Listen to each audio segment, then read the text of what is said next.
ubuntu bwawe umwana w'umwami azoheza acira abantu b'igihugu urutunganye ashengera inginga bawe baruhijwe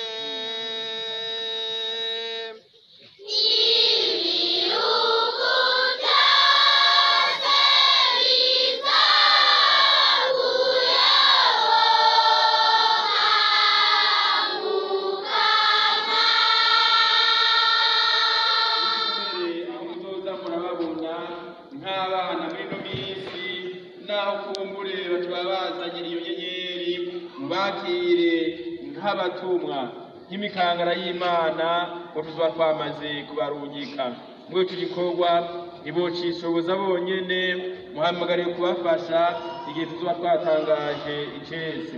Aba nabo rero mu kubarungika hariho amajambo baza guheza bavuge umwana wa mbere n'umwana wa kabiri eka mbere n'umwana wa gatatu eka mbere n'umwana wa kane baraza kugaragaza amajambo baraza kuvyumva. None abo bana botuja imbere.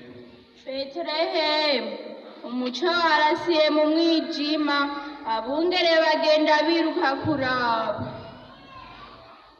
Abami baraje bari barongowe n'inyenyeri barapfukama barasenga umwana Mana.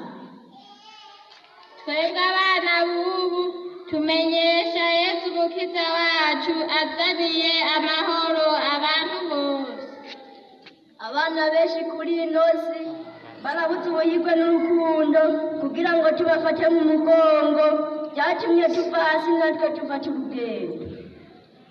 Dusabe nk'abamajusi mubaye intumwa zo gushikiriza inkuru nziza.